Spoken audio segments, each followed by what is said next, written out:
Hello students, आज हम integration पढ़ते हैं। इंटीग्रेशन नाम से आप परिचित होंगे। हम लोग बराबर इंटीग्रल इंडिया की बात करते हैं। भारत, पाकिस्तान, अफगानिस्तान तक हमारा इंटीग्रल इंडिया था। तो इंटीग्रल का मतलब आप समझते होंगे कि सबों को जोड़ दें, जो जोड़ने के बाद जो पार्ट बनता है उस कंप्लीट पार्ट को हम क्या कहते हैं? इंटीग्रल पार्ट कहते हैं उसको। तो हम इंटीग्रेशन में छोटे छोटे पार्ट को जोड़ते हैं। छोटे छोटे पार्ट को हम डिफरेंशियल पार्ट कहते हैं, एलिमेंटल पार्ट कहते हैं। और जब छोटे छोटे पार्ट को जोड़ते हैं तो हम उसके लिए इंटीग्रेशन शब्द का प्रयोग करते हैं। इंटीग्रेशन और समेशन दोनों में बहुत थोड़ा अंतर है। हम जब इस समेशन की बात करते हैं, जो आप लोगों ने स्टैटिस्टिक्स में पढ़ा होगा कभी, इसको हम सिग्मा से इंडिकेट करते हैं। यह सिग्मा समेशन है, यह इंटीग्रेशन भी समेशन है, लेकिन दोनों में अंतर है क्या कि जब कंटिन्यूअस सिस्टम होगा, जब कंटिन्यूअसली सबको जोड़ना होगा, तब हम क्या करेंगे? कंटिन्यूअसली जोड़ना होगा, उस समय हम सिग्मा का प्रयोग नहीं करेंगे बल्कि इंटीग्रेशन का प्रयोग करेंगे। इंटीग्रेशन को का सिंबल कैसा होता है? एस को लिखते हैं और एस को जरा खींच दें तो ऐसा शेप बनेगा, यह इंटीग्रेशन कहलाता है। तो हम इंटीग्रेशन कैसे करते हैं, क्या करते हैं, यह हम बताएंगे, लेकिन थोड़ा सा हम एक एग्जांपल बताते हैं। डिफरेंशियल पार्ट क्या है और इंटीग्रल पार्ट क्या है, प्रैक्टिकली हम इसको क्या कहते हैं, जरा सोचिए। मैं एक एग्जांपल आपको लेमैन एग्जांपल देता हूं। लेमैन एग्जांपल सपोज कीजिए कि एक बहुत ही इंपॉर्टेंट जगह पर आपके पास या आपके फोरफादर के पास 1 एकड़ ऑफ लैंड है। 1 एकड़ बहुत होता है घर बनाने के लिए। 1 एकड़ that is more than sufficient, एक मैदान के साथ। तो 1 एकड़ आपके पास जमीन है। सपोज कीजिए कि you are 4 brothers and sisters, आप 4 भाई बहन हैं। तो प्रत्येक को 4 चौथा पार्ट हिस्सा में मिलेगा। ये प्रत्येक को सपोज कीजिए कि 4 पार्ट मिला। अब जरा सोचिए कि एक पार्ट जो ये पाया है, इसको भी 4 सन्स और डॉटर्स हुए, तो उनके बीच बटेंगे, ये भी 4 पार्ट्स में बट जाएगा। और सपोज कीजिए कि ये जो पार्ट जिसको मिला है उसके भी 4 सन्स 5 सन्स हुए, तो वह भी बटा 4 पार्ट में 5 पार्ट में इत्यादि।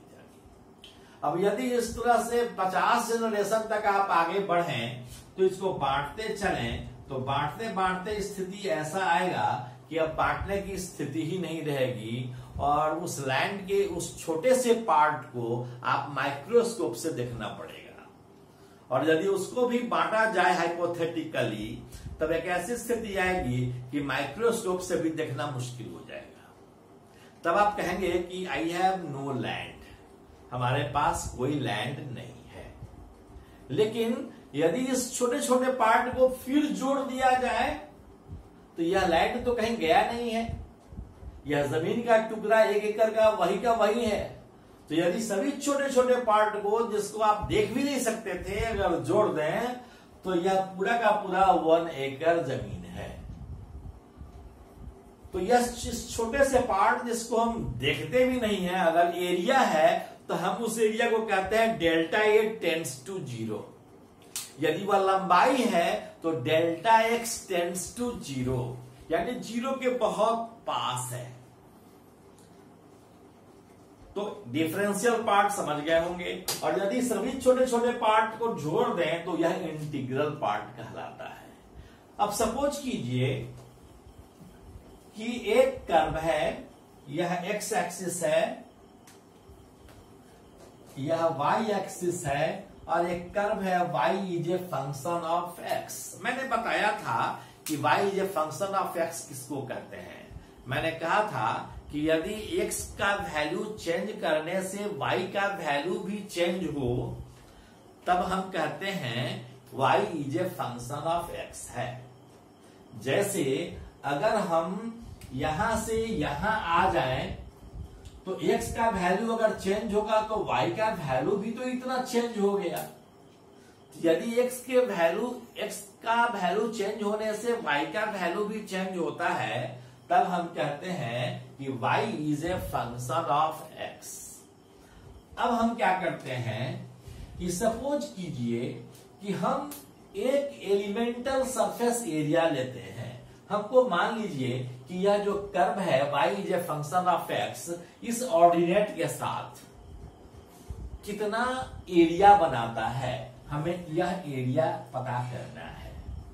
तो यह कितना एरिया बनाता है, इसके लिए हम क्या करेंगे कि एक छोटा सा एलिमेंटल पार्ट लेते हैं इस लेंथ पर। यह छोटा सा एलिमेंटल पार्ट या डिफरेंशियल पार्ट है। इस एलिमेंटल पार्ट और डिफरेंशियल पार्ट की लंबाई है dx। अब यह dx कितना छोटा है, इतना छोटा है कि आप उसको देख नहीं सकते, और यह लंबाई y है। तो बता सकते हैं कि यह जो स्ट्रिप बनाए हैं, इस स्ट्रिप का एरिया कितना होगा, y इंटू dx, लंबाई इंटू चौड़ाई। तो dA बराबर क्या होगा, dA माने एरिया, डिफरेंशियल एरिया, इस छोटे से पार्ट का डिफरेंशियल एरिया क्या होगा, y इंटू dx। अब देखें कि y इंटू dx होता है, तो बता सकते हैं कि अगर हम पूरा एरिया निकालेंगे तो ऐसे ऐसे बहुत सारे छोटे छोटे एरिया को जोड़ देंगे। ऐसे ऐसे बहुत सारे छोटे एरिया को जोड़ने के लिए ही हम इंटीग्रेशन का प्रयोग करते हैं। कैसे जोड़ेंगे, तो इंटीग्रेशन ऑफ y dx, और इसमें लिमिट देंगे। x कम से कम होगा तो कितना होगा, x1, और अधिक से अधिक कितना होगा, x2। x1 से x2 के बीच में ही यह कर्व है, तो x वैरी कर सकता है x1 से लेकर x2 तक। तो x1 से लेकर x2 तक हम इंटीग्रेट कर लेंगे। यह पार्ट कहलाएगा total area, this total area. और किसके द्वारा यह एरिया सीखा गया, यह y इज ए फंक्शन जो कर्व है, यह कर्व x एक्सिस के साथ जितना एरिया सबटेंड किया, यह टोटल एरिया कहलाएगा y dx, x1 से लेकर x2 तक का इंटीग्रेशन। अंडरस्टैंडिंग। अब हम कुछ फार्मूला लिखते हैं कि यह एरिया हम इंटीग्रेशन करते कैसे हैं, इसका मैथमेटिकल ट्रीटमेंट कैसे होता है। तो हम वैसे फर्स्ट प्रिंसिपल से करते हैं, लेकिन फर्स्ट प्रिंसिपल हम लोगों को जानना नहीं है, ये मैथमेटिक्स में आप पढ़ेंगे जब आप 12 में जाएंगे तब। अभी हम आपको केवल फार्मूला लिखेंगे और फार्मूला पर कुछ प्रैक्टिस करेंगे। अब ये पहला फार्मूला मैंने लिखा, x to the power n dx बराबर है x पर power n plus 1 divided by n plus 1। Integration of x to the power n होता है कितना, x पर power n plus 1 by n plus 1। जैसे एक एग्जाम्पल लेते हैं, एग्जाम्पल अगर हमको लिखना हुआ integration of x to the power 5, तो इसमें dx भी लगाते हैं। तो इसको लिखेंगे x to the power 5 plus 1 divided by 5 plus 1। x पर पावर 5 है तो इसमें हम 1 जोड़ते हैं पावर में, और डिवाइड जो पावर में जोड़े थे उसी से हम डिवाइड भी कर देते हैं। तो यह कितना हो गया, x to the power 6 divided by 6। एक चीज और कि जब भी हम ये इंटीग्रेशन करेंगे जिस पर लोअर लिमिट और अपर लिमिट नहीं दिया रहेगा, तो इसको हम कहते हैं इंडेफिनिट इंटीग्रेशन। और जब हम इंडेफिनिट इंटीग्रेशन करते हैं तो एक इंटीग्रेटिंग कांस्टेंट से वो जोड़ देते हैं। जैसे इसमें हम कोई कांस्टेंट हम अपने मन से जोड़ देते हैं प्लस c, तो इसका इंटीग्रेशन हो गया x to the power 6 by 6 plus c। अगर लोअर लिमिट और अपर लिमिट रहता तब हम यह कांस्टेंट नहीं जोड़ते। जैसे अगर रहता x to the power 5 dx, या हम लिखते हैं दूसरा x to the power 3 dx, x बराबर 0 से लेकर 1 तक के लिए हमने इंटीग्रेट किया। तो हम कैसे लिखेंगे? यह होगा x पर पावर 3 प्लस 1 बाई 3 प्लस 1, कहां से कहां तक? 0 से लेकर 1 तक। This is equal to x to the power 4 by 4, 0 से लेकर 1 तक। अब हम क्या करेंगे कि x का एक बार हम अपर वैल्यू डालेंगे और माइनस करके लोअर वैल्यू डालेंगे। जैसे हम लिखेंगे 1 to the power 4 by 4, x का वैल्यू, x की जगह पर हम 1 रखे, यहां तो 4 है ही। 1 to the power 4 by 4 minus x का वैल्यू अब 0 लेंगे, तो 0 टू द पावर 4 बाई 4, तो यह टर्म तो 0 हो गया, तो यह बचा क्या? 1 by 4। This is your answer. कहने का मतलब कि यदि इंडेफिनिट इंटीग्रेशन होगा तो हम केवल कांस्टेंट जोड़ देंगे, और यदि इंडेफिनिट इंटीग्रेशन ना होगा, डिफिनिट इंटीग्रेशन होगा, तब हम x के जगह पर अपर वैल्यू रखेंगे माइनस, फिर x के जगह पर लोअर वैल्यू रखेंगे। एक और एग्जांपल हम लेते हैं। जैसे सपोज कीजिए कि हम एक इंटीग्रेशन ले रहे हैं x स्क्वायर dx। अगर हम सीधे इंटीग्रेशन करेंगे तो हम लिखेंगे x क्यूब बाई 3 प्लस सी। अगर इसी क्वेश्चन में रहता x square dx from 1 to 3, तब क्या करते? This is x cube by 3 लिखते 1 से लेकर 3 तक, और एक बार x का वैल्यू हम यह देते 3 पर पावर 3। चाहे तो हम 3 बाहर भी कर सकते हैं 1 बाई 3, माइनस एक x का वैल्यू 1 है, तो 1 to the power 3। This is 1 by 3, यह 27 हुआ, यह 1 हुआ। This is equal to 26 by 3 is your answer. दूसरा देखें,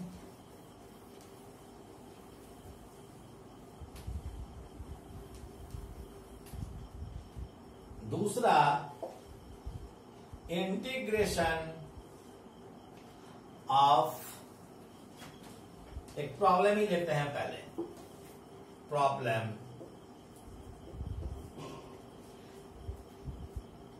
इंटीग्रेट करना है, integrate x square plus 5x plus 6 dx। तो हम कैसे करेंगे इंटीग्रेट इसको? हम करेंगे क्या कि x स्क्वायर dx अलग हो गया, प्लस 5x dx होगा, 5 कांस्टेंट है बाहर कर दिए, प्लस 6 इंटू dx, ये हो गया। This is equal to x square dx का इंटीग्रेशन क्या होगा? x पर power 2 plus 1 divided by 2 plus 1, this is x cube by 3 plus 5 into, यहाँ x पर पावर 1 है, कुछ नहीं है, तो कितना है? 1 है, तो x पर power 1 plus 1, this is x square by 2 plus 6 into dx का इंटीग्रेशन क्या होगा? dx का इंटीग्रेशन x होगा। क्यों? तो देख लीजिए, यहां dx का इंटीग्रेशन करना है, तो यहां dx का कोएफिशिएंट कितना है? 1 है, तो हम dx के बगल में x to the power 0 dx लिख सकते हैं ना, क्योंकि x to the power 0 is 1, तो 1 इंटू dx है। तो यह क्या हो गया? x to the power 0 plus 1 divided by 0 plus 1, so this is equal to x। तो हम यहां लिखेंगे 6x और एक कांस्टेंट जोड़ देंगे plus c, this is your answer. Okay, कुछ और एग्जांपल लेते हैं, देखें। आइए, एक प्रॉब्लम है, x square plus 7x plus 12 divided by x plus 3 dx। इसका इंटीग्रेशन करना है। तो इसके इंटीग्रेशन को यह देख रहे हैं कि दोनों यह अलजेब्राइक फंक्शन है। ऐसे अलजेब्राइक फंक्शन को करने के लिए हम इंटीग्रेट करते हैं बाय ट्रांसफॉर्मेशन। हम आगे बताएंगे कि इंटीग्रेट को हम किसी भी इंटीग्रेशन को हम तीन तरह से करते हैं। तीन मेथड है इंटीग्रेशन करने का। एक को कहते हैं इंटीग्रेशन बाय ट्रांसफॉर्मेशन, दूसरे को कहते हैं इंटीग्रेशन बाय सब्स्टिट्यूशन और तीसरे को कहते हैं इंटीग्रेशन बाय पार्ट्स। तो हम इंटीग्रेशन जब अलजेब्राइक फंक्शन हो इस तरह का तो जनरली हम इंटीग्रेशन बाय ट्रांसफॉर्मेशन का उपयोग करते हैं। तो कैसे करते हैं इसको देखिए। X square plus 7x plus 12 को अगर फैक्टराइज कीजिएगा फर्स्ट इंटू लास्ट से, तो फैक्टराइज कीजिएगा तो क्या आएगा, x plus 3 into x plus 4 है ना। और इसमें x प्लस 3 से डिवाइड कर दीजिएगा, x प्लस 3 कैंसिल हो जाएगा, बचेगा x प्लस 4। तो उसका इंटीग्रेशन आप आसानी से कर लेंगे जैसे अभी दिखा रहे हैं। इसको हम क्या लिख सकते हैं, x square plus 4x plus 3x plus 12 by x plus 3। क्यों लिख सकते हैं, क्योंकि 4x plus 3x is 7x and 4x into 3x is 12x square, 12x square. So here we are using first to last. आपने class 8 में पढ़ा होगा, 7 में पढ़ा होगा। तो क्या होगा इसका इंटीग्रेशन, पहले कॉमन ले लीजिए, x कॉमन लेंगे तो यह हो जाएगा x प्लस 4, यहाँ 3 कॉमन ले लेंगे तो हो जाएगा x plus 4 divided by x plus 3 into dx। यहाँ x प्लस 4 दोनों में है इसलिए x प्लस 4 को कॉमन लीजिएगा तो बचेगा x plus 3 divided by x plus 3 into dx। ये x प्लस 3 कैंसिल हो गया। x प्लस 4 dx का इंटीग्रेशन कैसे करेंगे, x dx plus 4 dx। x dx का इंटीग्रेशन क्या होगा, x square by 2 plus 4 dx का इंटीग्रेशन अभी बताए थे कुछ देर पहले 4x और एक कांस्टेंट जोड़ दीजिएगा। This is your integration. आज बस इतना ही, पढ़ेंगे, फार्मूला जरूर याद करेंगे। Thank you very much.